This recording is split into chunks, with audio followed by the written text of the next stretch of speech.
O papuri sa kaitaasan, siya'y papurihan ngayon at magpakailanman.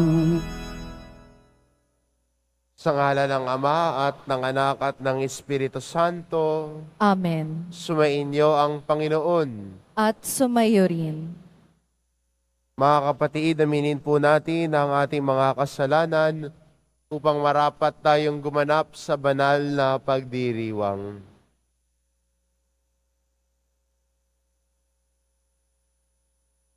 Inaamin ko Sa makapangyarihang Diyos at sa inyo mga kapatid, na lubha akong nagkasala sa isip, sa salita at sa gawa at sa aking pagkukulang. Kaya isinasamo ko sa mahal na Birheng Maria, sa lahat ng mga anghel at mga banal, at sa inyo mga kapatid na ako'y panalangin sa Panginoong ating Diyos. kaawaan tayo ng makapangyarihan Diyos, patawarin tayo sa ating mga kasalanan, at patnubayan tayo sa buhay na walang hanggan. Amen. Panginoon, kaawaan mo kami. Panginoon, kawaan mo kami. Kristo, kaawaan mo kami. Kristo, kawaan mo kami. Panginoon, kaawaan mo kami. Panginoon, kawaan mo kami.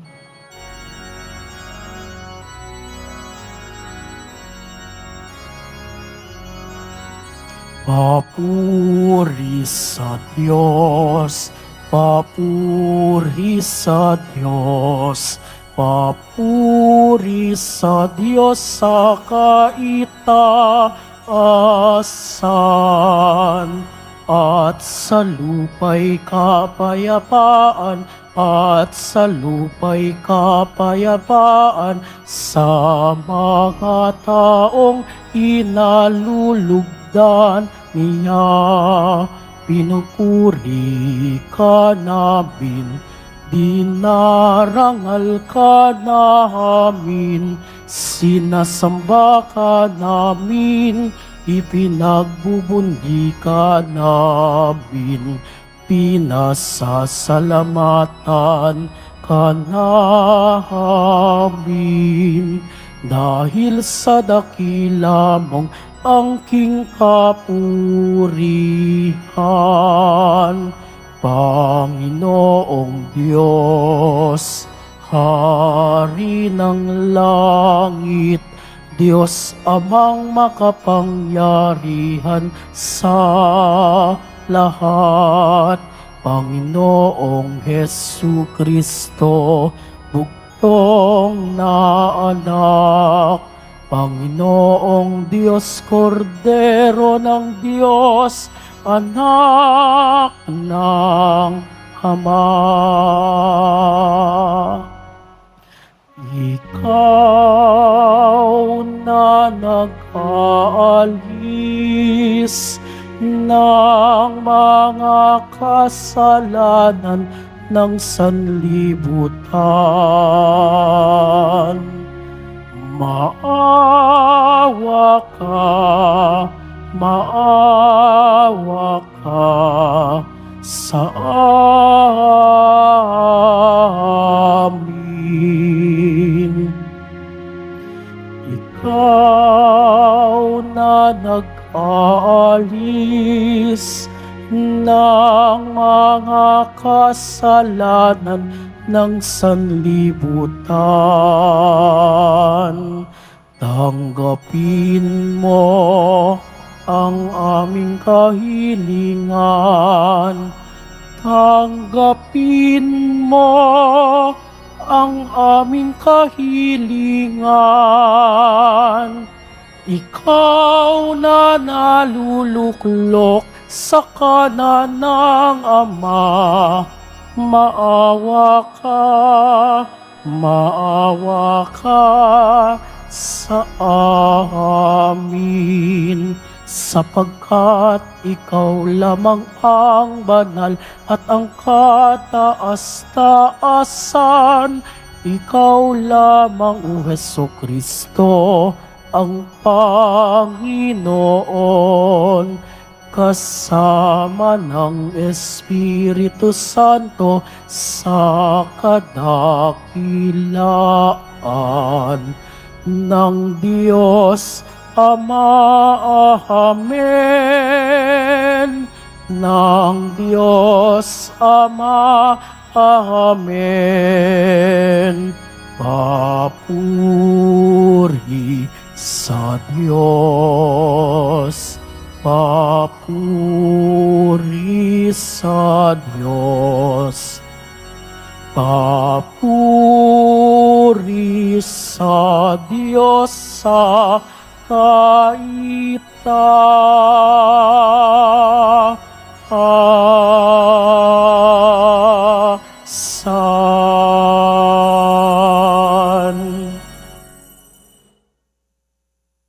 Manalangin tayo. Ama naming makapangyarihan, nililiwanagan ng iyong maasahang ilaw ang mga naliligaw na iyong pinababalik sa daan, para ikaw ay matagpuan. Ang mga kabilang sa nananalig sa iyong anak, ay pagkalooban mong makapagwaksi sa tanang salungat, sa ngalang Kristiyano sa iyo'y tinanggap, upang ito ay talagang mapangatawan ng ganap, sa pamamagitan ni Hesukristo, kasama ng Espiritu Santo, magpasawalang hanggan. Amen. Magsiupo muna po ang lahat. Pagbasa mula sa aklat ni Propeta Amos. Noong mga araw na iyon, hinarap ni Amasiyas ang saserdote sa Betel, si Amos. Bulaan kang propeta, magbalik ka na sa Huda. Doon ka maghanap buhay sa pamamagitan ng iyong panguhula. Huwag ka nang manghula rito sa Betel. Narito ang pambansang templo at dito sumasamba ang hari. Sumagot si Amos, hindi ako propeta, hindi ko ito hanap buhay. Ako'y pastol at nag-aalaga rin ng mga punong igos. Ngunit inialis ako ng Panginoon sa gawaing iyon at inutusang magsalita para sa Kanya sa mga taga-Israel. Ang salita ng Diyos. Salamat sa Diyos. Pag-ibig mo'y ipakita, iligtas kami sa dusa. Pag-ibig mo'y ipakita, iligtas kami sa dusa. Aking naririnig magmula sa poon ang sinasalita. Sinasabi niyang ang mga lingkod niya'y magiging payapa. Kung magsisisi at di nababalik sa gawang masama, ang nagpaparangal sa pangalan niya'y kanyang ililigtas. Sa ating lupain ay mananatili ang kanyang paglingap. Pag-ibig mo'y ipakita, iligtas kami sa dusa. Ang pagtatapatan at pag-iibigay magdadaupalad. Ang kapayapaan at ang katwiray magsasamang ganap. Sa balat ng lupay pawang maghahari yaong pagtatapat, at ang katarungan na may maghahari mula sa itaas. Pag-ibig mo'y ipakita, iligtas kami sa dusa. Gagawing maunlad ng Panginoong Diyos itong ating buhay. Ang mga halaman sa ating lupai, bubungang mainam. Sa harapan niya, yaong maghahari, pawang katarungan. Magiging payapat, susunod ang madla sa kanyang daan. Pag-ibig mo'y ipakita, iligtas kami sa dusa.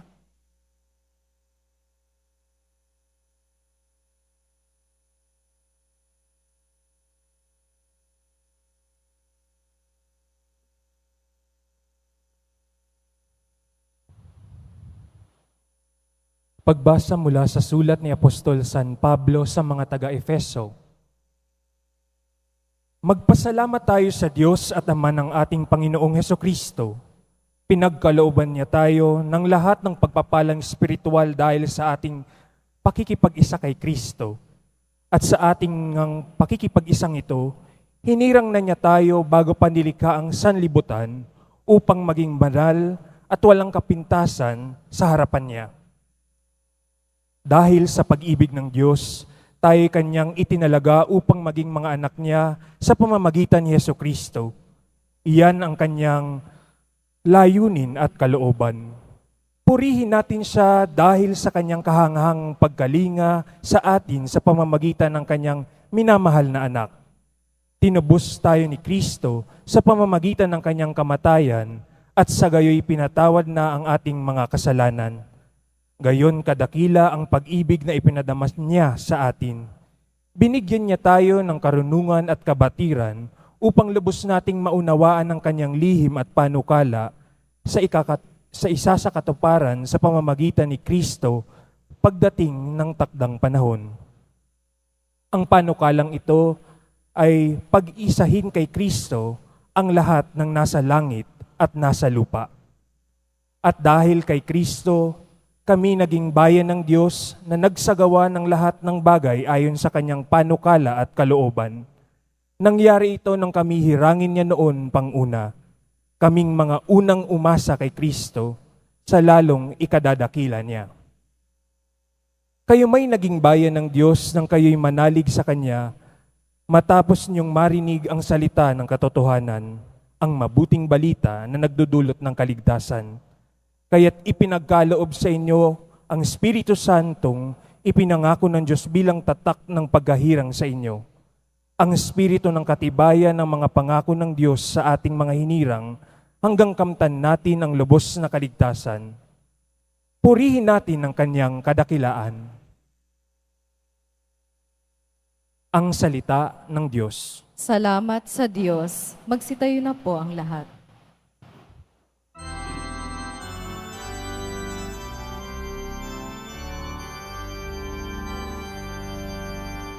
Hallelujah,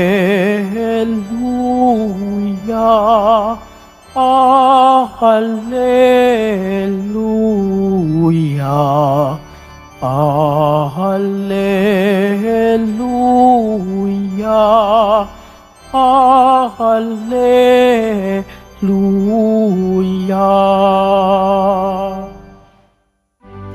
Diyos Ama ni Jesucristo, kami ay liwanagan mo at tutugon kami sa iyo. Hallelujah, Hallelujah, Hallelujah, Hallelujah.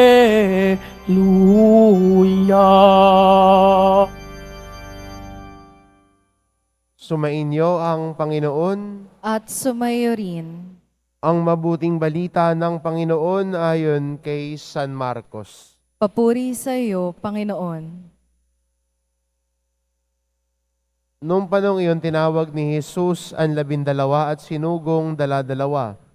Binigyan niya sila ng kapangyarihang magpalayas ng masasamang espiritu at pinagbilinan, sa inyong paglalakbay, huwag kayong magdala ng anuman, maliban sa tungkod, ni pagkain, balutan, salapi sa inyong lukbutan, o bihisan ay huwag kayong magdala. Ngunit magsuot kayo ng panyapak, sinabi rin niya sa kanila, at alinmang tahanang inyong tutuluyan, manatili kayo roon hanggang sa pag-alis ninyo sa bayang iyon. Kung ayaw kayong tanggapin o pakinggan sa isang dako, umalis kayo roon at ipagpag ninyo ang alikabok ng inyong mga paa bilang pabala sa mga taga roon. Kaya tumayo ang 12 at nangaral sa mga tao na pagsisihan nila at talikdan ang kanilang mga kasalanan. Pinalayas nila ang maraming demonyo sa mga inaalihan nito. Pinahiran nila ng langis at pinagaling ang maraming may sakit. Ang mabuting balita ng Panginoon. Pinupuri ka namin, Panginoong Hesukristo. Magsiupo muna po ang lahat.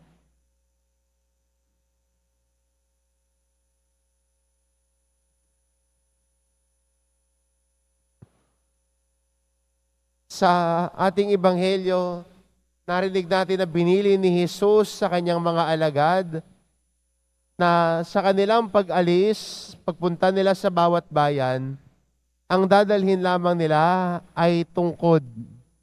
Wala nang iba. Walang baon, walang pocket money. Tungkod lang para hindi sila madapa sa kanilang paglalakad. Gusto bang pahirapan ni Jesus ang kanyang mga alagad? Minsan mapapaisip tayo, bakit sabi ni Jesus sa kanila, huwag sila magdadala ng kahit ano? Kasi kung titignan natin, in our nothingness, we experience God's providence. At itong gusto maranasan ni Jesus sa kanyang mga alagad, that in their nothingness, they will experience the providence of God in their lives. Na sa kanilang pagpunta sa iba't ibang bayan sa pagpapahayag ng salita ng Diyos, dahil wala silang dala, makita nila ang patnubay ng Diyos sa kanilang paglalakbay. Hindi ba in our nothing, pag tayo ay wala, na-appreciate natin kahit ang pinakasimpleng bagay.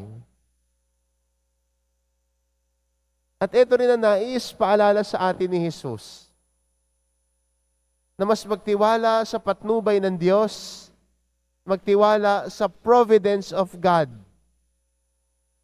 na siya ang magpapatnubay ng pangangailangan natin, siya ang bahala sa atin.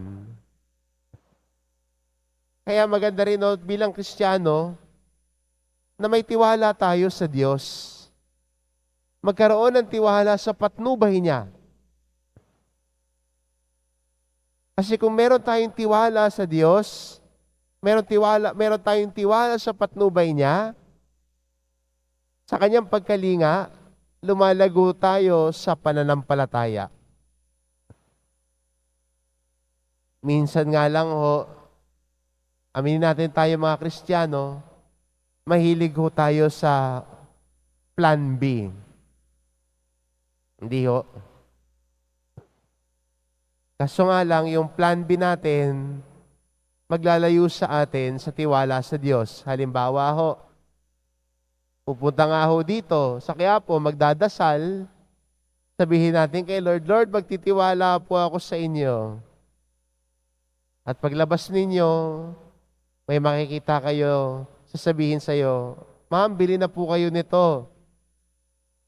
Siswertihin po kayo. Ikaw naman, isang box nga Pupunta ka sa simbahan, sabihin mo, Lord, nagtitiwala po ako sa iyo. Lord, nananalig ako sa iyo. Pero paglabas mo, may magsasabi sa iyo, eto, pag binili mo to, lahat ng panalangin mo, sasagutin ni Lord. Nabudol yata kayo doon. Dahil ang Diyos, pinakikinggan ang panalangin natin. Minsan gusto lang natin sagutin ng Diyos agad. Nagiging impatient tayo. Nagkukulang tayo sa pagtitiwala sa Kanya. Kung gusto natin lumago sa pananampalataya natin sa Kanya, kung gusto natin lumago sa ating buhay pananampalataya, ang unang imbitasyon sa atin ng Ebanghelyo, magtiwala sa patnubay ng Diyos. Dahil ang taong nananalig at nagtitiwala sa Diyos, kahit kailan hindi nawawalan, kahit kailan hindi nagkukulang. Binibigay ng Diyos ang pangangailangan natin sa tamang panahon.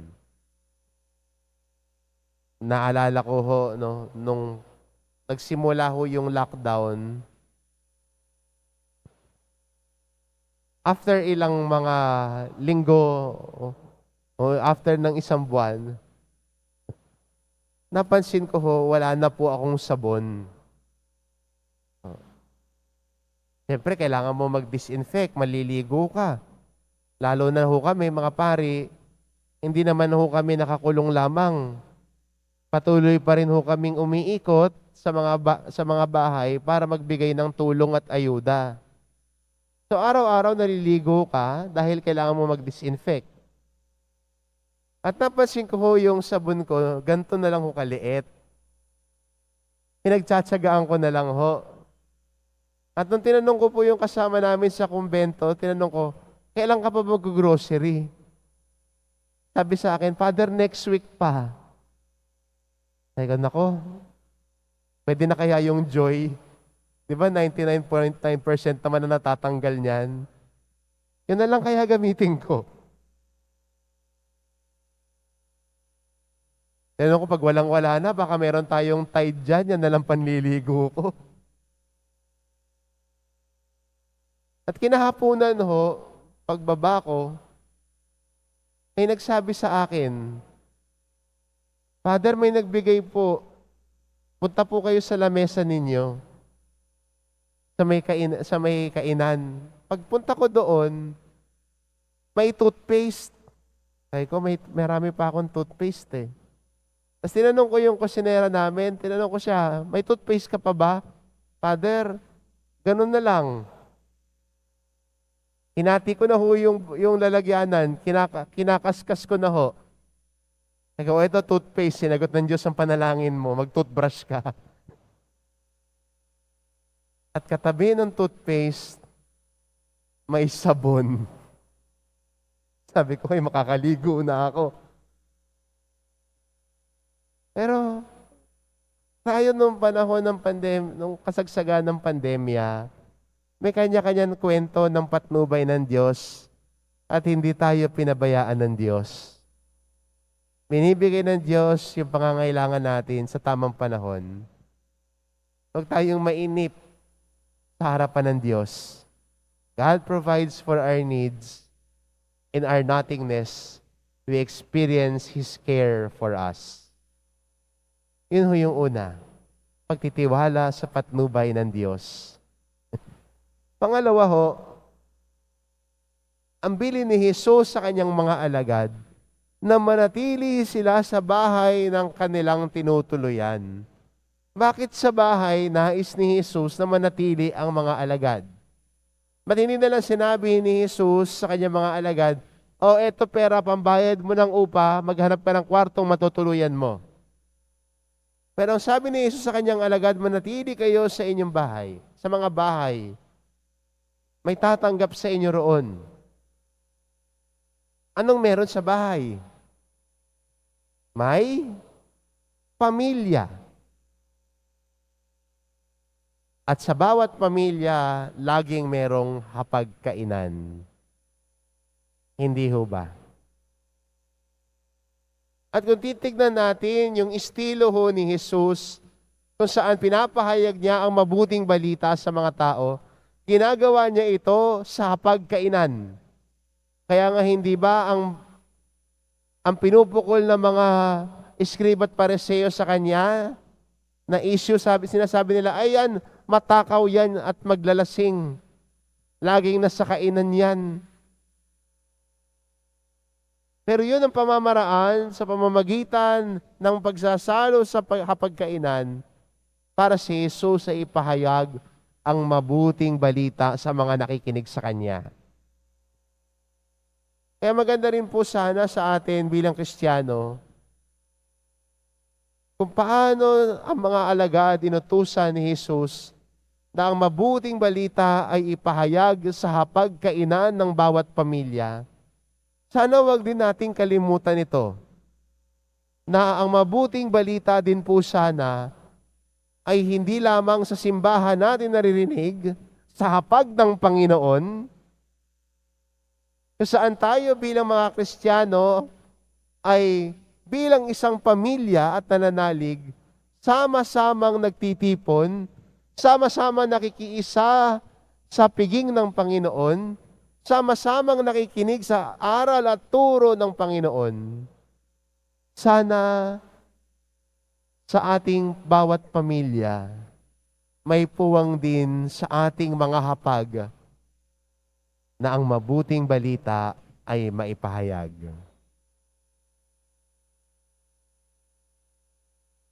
At sana yung bawat family time natin, maging panahon din para si Jesus ay pag-usapan din. Para si Jesus ay maipahayag din. Ang mabuting balita sana hindi lamang naririnig sa simbahan, kundi sana ang mabuting balita ay naipapahayag din sa ating mga bahay at tahanan. Yan po din ang imbitasyon ng Diyos sa ating lahat bilang mga Kristiyano ho ngayon. Na sana mula sa Eucharistia, sa pagdiriwang natin ng misa, sa hapag ng Panginoon, kung saan natin naririnig ang mabuting balita, sana sa hapag ng ating mga tahanan, patuloy nating maipahayag at maibahagi ang mabuting balita ni Kristo sa ating pamilya. Simulan natin sa pamilya. Simulan natin doon ang pagbabahagi. Simulan natin doon ang pakikipag-usap nang si Jesus ay maging parte ng ating pag-uusap at pamumuhay. Dahil mahalaga sa atin si Jesus. Kaya magandang hamon at baon sa atin bilang Kristiyano ho ngayon. Una, ang pagtitiwala natin sa patnubay ng Diyos. At ang imbitasyon sa atin ng Panginoon ngayon na ang hapag ng bawat tahanan natin ay maging lugar din kung saan ang mabuting balita ay naibabahagi sa bawat pamilya. Amen.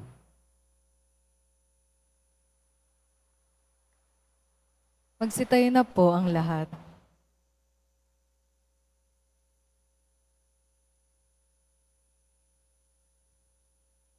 Sumasampalataya ako Sa Diyos amang makapangyarihan sa lahat na may gawa ng langit at lupa. Sumasampalataya ako kay Jesucristo, iisang anak ng Diyos, Panginoon nating lahat. Nagkatawang tao siya lalang ng Espiritu Santo. Ipinanganak ni Santa Mariang Birhen. Pinagpakasakit ni Poncio Pilato. Ipinako sa krus, namatay, inilibing. Nanaog sa kinaroroonan ng mga yumao, nang may 3 araw na buhay na mag-uli. Umakyat sa langit, naluluklok sa kanan ng Diyos amang makapangyarihan sa lahat. Doon magmumula, paririto at hukom sa nangabubuhay at nangamatay na tao. Sumasampalataya naman ako sa Diyos Espiritu Santo, sa banal na simbahang Katolika, sa kasamahan ng mga banal, sa kapatawaran ng mga kasalanan, sa pagkabuhay na magmuli ng nangamatay na tao, at sa buhay na walang hanggan. Amen. Mga minamahal ko mga kapatid, manalangin tayo sa Diyos Ama ng may buong pagtitiwala upang maging ganap ang ating pananampalataya, maisabuhay natin ito at maibahagi sa kapwa. Buong puso at nating itugon, Panginoon, dinggin mo kami. Panginoon, dinggin mo kami. Bigyan mo nawa ng lakas ng loob at pangangatawan ang Santo Papa, mga obispo, mga pari at mga diakono upang masigasig nilang maipalaghanap ang iyong mabuting balita sa mundo. Manalangin tayo. Panginoon, dinggin mo kami. Gabayan mo nawa ang mga namumuno sa pamahalaan upang maglingkod sila ng buong katapatan at walang hinihintay na kapalit. Manalangin tayo. Panginoon, dinggin mo kami. Ipakita mo, Panginoon, ang pag-asa sa mga may sakit at kapansanan, mga matatanda, mga nalulumbay, at mga nahihirapan, nang sa gayoy magpatuloy sila sa iyong pagmamahal. Manalangin tayo. Panginoon, dinggin mo kami. Samahan mo sa kanilang huling paglalakbay sa lupa ang mga kapatid naming sa bingit ng kamatayan. Ipakita mo rin ang liwanag ng buhay na walang hanggan sa mga minamahal naming yumao. Manalangin tayo. Panginoon, dinggin mo kami. Ama namin, dinggin mo ang aming mga panalangin upang magkaroon kami ng lakas at makasunod sa iyong kalooban. Bitbitin mo nawa ang aming mga samo. Hinihiling namin ito sa pamamagitan ni Kristong aming Panginoon. Amen. Magsiupo muna po ang lahat.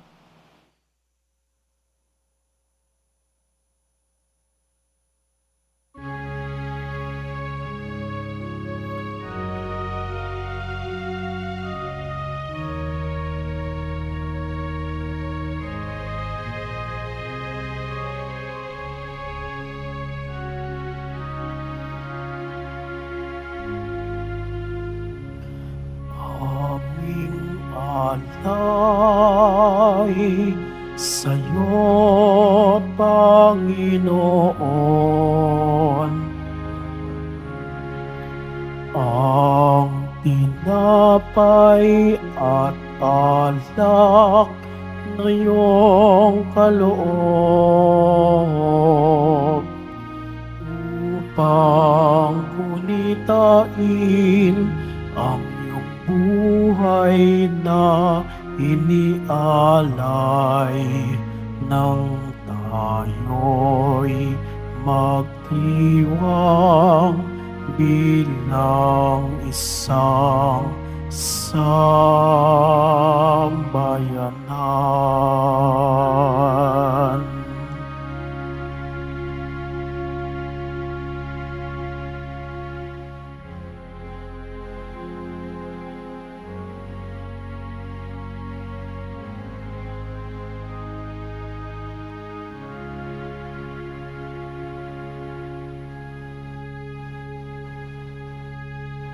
Magsitayo na po ang lahat.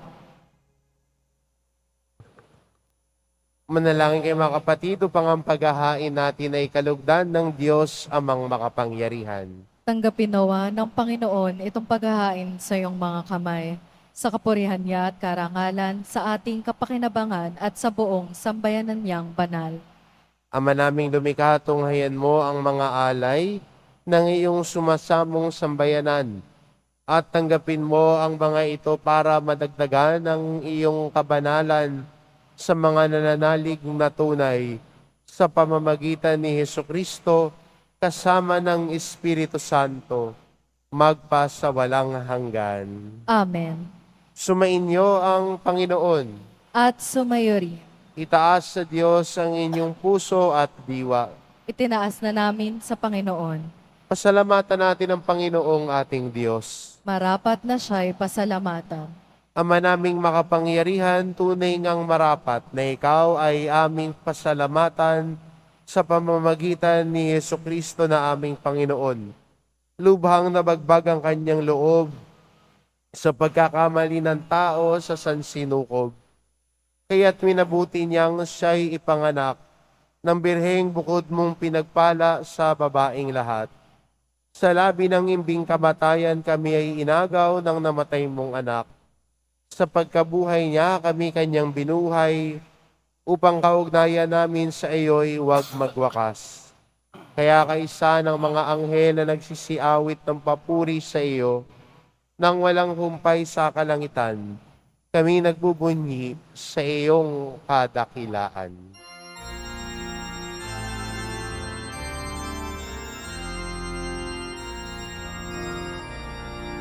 Santo, Santo, Santo, Panginoong Diyos ng mga hukbo, napupuno ang langit at lupa ng kadakilaan mo.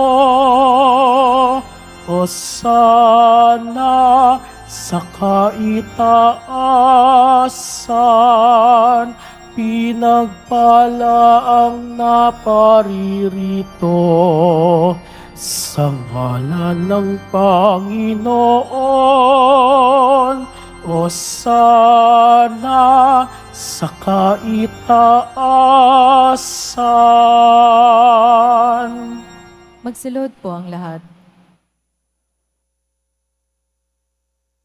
Ama naming banal, ikaw ang bukal ng tanang kabanalan, kaya't sa pamamagitan ng iyong Espiritu, gawin mong banal ang kaloob na ito para sa aming maging katawan at dugo ng aming Panginoong Hesukristo. Bago niya pinagtiis ang kusang loob na maging handog, hinawakan niya ang tinapay, pinasalamatan kanya. Pinagati-hati niya iyon, iniabot sa kanyang mga alagad at sinabi, "Tanggapin ninyong lahat ito at kanin. Ito ang aking katawan na ihahandog para sa inyo."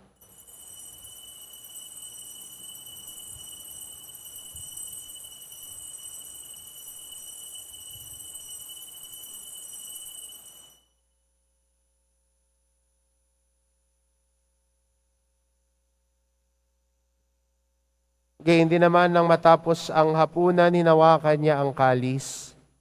Muli kanyang pinasalamatan. Iniabot niya ang kalis sa kanyang mga alagad at sinabi, "Tanggapin ninyong lahat ito at inumin ito ang kalis ng aking dugo, ng bago at walang hanggang tipan. Ang aking dugo na ibubuhos para sa inyo at para sa lahat, sa ikapagpapatawad ng mga kasalanan. Gawin ninyo ito sa pag-alala sa akin."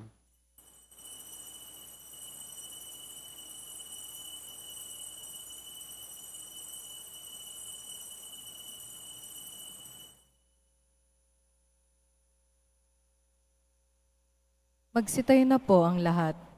Ipagbunyi natin ang misteryo ng pananampalataya. Si Kristo'y namatay, si Kristo'y nabuhay, si Kristo'y babalik sa wakas ng panahon. Ama, ginagawa namin ngayon ang pag-alala sa pagkamatay at muling pagkabuhay ng iyong anak, kaya't inaalay namin sa iyo ang tinapay na nagbibigay buhay at ang kalis na nagkakaloob ng kaligtasan. Kami nagpapasalamat dahil kami yung minarapat na tumayo sa harap mo para maglingkod sa iyo. Isinasamo namin kaming magsasalo-salo sa katawan at dugo ni Kristo ay mabuklod sa pagkakaisa sa pamamagitan ng Espiritu Santo. Ama, lingapin mo ang iyong simbahang laganap sa buong daigdig. Puspusin mo kami sa pag-ibig kaisa ni Francisco na aming Papa at ni Jose na aming Obispo at ng Tanang Kaparian. Alalahanin mo rin ang mga kapatid naming nahimlay na may pag-asang sila'y muling mabubuhay, gayon din ang lahat ng mga pumanaw. Kaawaan mo sila at patuloyin sa iyong kaliwanagan. Kaawaan mo at pagindapatin kaming lahat na makasalo sa iyong buhay na walang wakas. Kaisa ng mahal na Birheng Maria na ina ng Diyos, ng kabiyak ng puso niyang si San Jose, kaisa ng mga apostol at ng lahat ng mga banal na namuhay dito sa daigdig ng kalugod-lugod sa iyo, maipagdiwang nawa namin ang pagpupuri sa ikararangal mo sa pamamagitan ng iyong anak, na aming Panginoong Hesu Kristo. Sa pamamagitan ni Kristo, kasama niya at sa Kanya, ang lahat ng parangal at papuri ay sa iyo, Diyos amang makapangyarihan, kasama ng Espiritu Santo, magpa sa walang hanggan.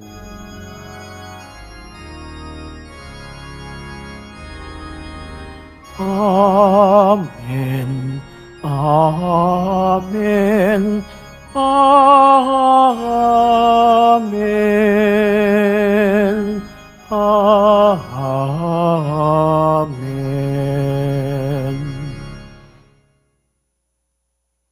Sa tagubili ng mga nakagagaling na utos at turo ni Jesus na Panginoon natin at Diyos, ipahayag po natin ng lakas loob. Ama namin, sumasalangit ka, sambahin ang ngalan mo, mapasa amin ang kaharian mo, Sundin ang loob mo dito sa lupa para ng sa langit. Bigyan mo kami ngayon ng aming kakanin sa araw-araw at patawarin mo kami sa aming mga sala para ng pagpapatawad namin sa nagkakasala sa amin. At huwag mo kaming ipahintulot sa tukso at iadya mo kami sa lahat ng masama. Hinihiling namin kami adya sa lahat ng masama pagkalooban ng kapayapaan araw-araw. Iligtas sa kasalanan at inilayo sa lahat ng kapahamakan. Samantalang aming pinananabikan ang dakilang araw ng pagpapahayag ng tagapagligtas naming si Hesu Kristo. Sapagkat iyo ang kaharian at ang kapangyarihan at ang kapurihan magpakailanman. Amen. Panginoong Hesukristo, sinabi mo sa iyong mga apostol, kapayapaan ang iniiwan ko sa inyo, ang aking kapayapaan ang ibinibigay ko sa inyo. Tungayan mo ang aming pananampalataya at huwag ang aming pagkakasala. Pagkalooban mo kami ng kapayapaan at pagkakaisa, ayon sa iyong kalooban, kasama ng Espiritu Santo, magpasawalang hanggan. Amen. Ang kapayapaan ng Panginoon ay laging sumainyo. At sumayo rin. Magbigayan kayo ng kapayapaan sa isa't isa.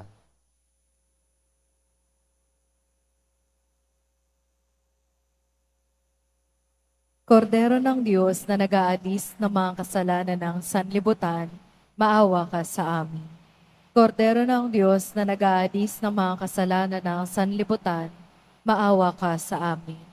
Kordero ng Diyos na nag-aalis ng mga kasalanan ng sanlibutan, ipagkaloob mo sa amin ang kapayapaan. Magsiluhod po ang lahat.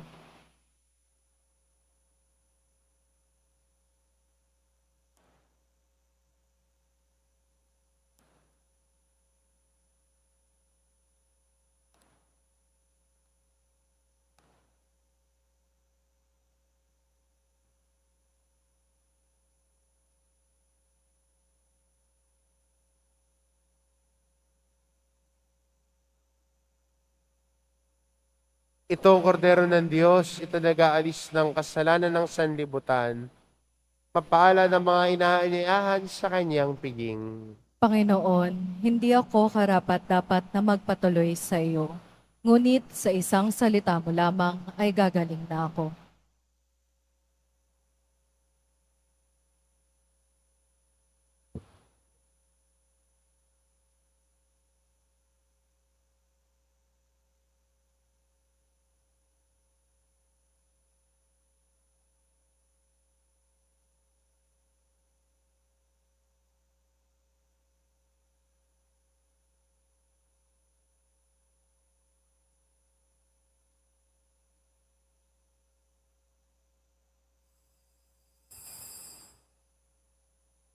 Para po sa lahat ng tatanggap ng banal na komunyon, sasagot po tayo ng amen pagkasabi ng pari o ng lay minister ng katawan ni Kristo at isubo po agad sa bibig bago umalis sa harapan ng pari o lay minister. Sumunod po tayo. Maraming salamat po.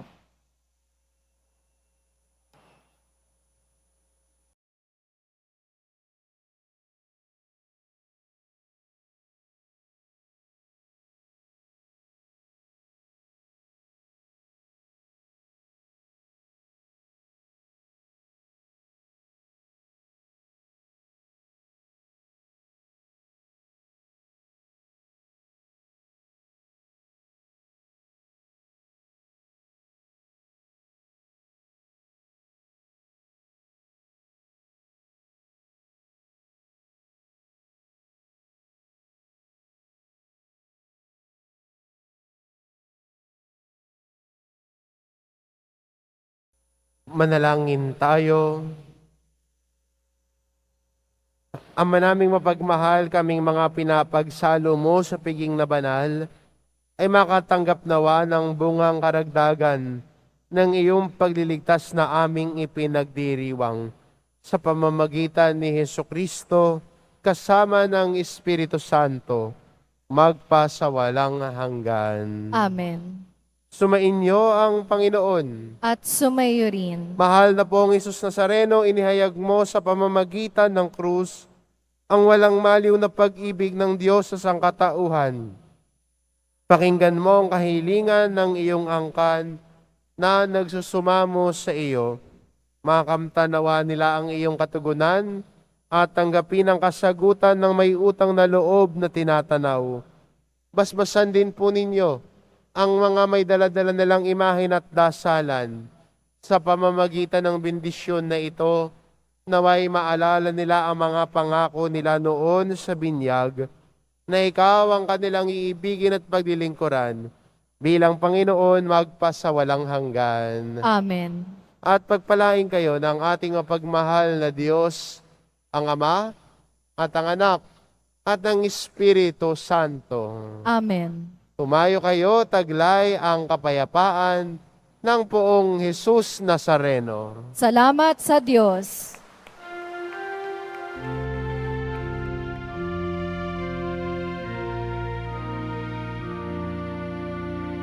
Padre Jesus Nazareno, sinasamba ka namin.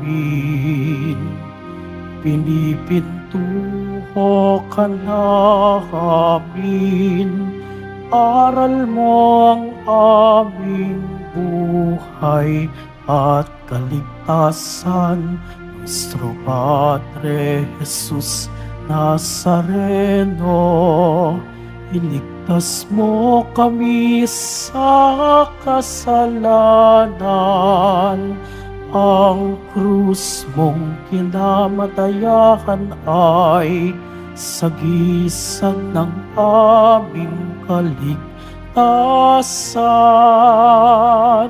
Nuestro Padre Jesus Nazareno, dinarangal ka namin. Nuestro Padre Jesus Nazareno, niluluwalhati ka namin. Nuestro Padre Jesus Nazareno, dinarangal ka namin. Nuestro Padre Jesus Nazareno, niluluwalhati ka namin.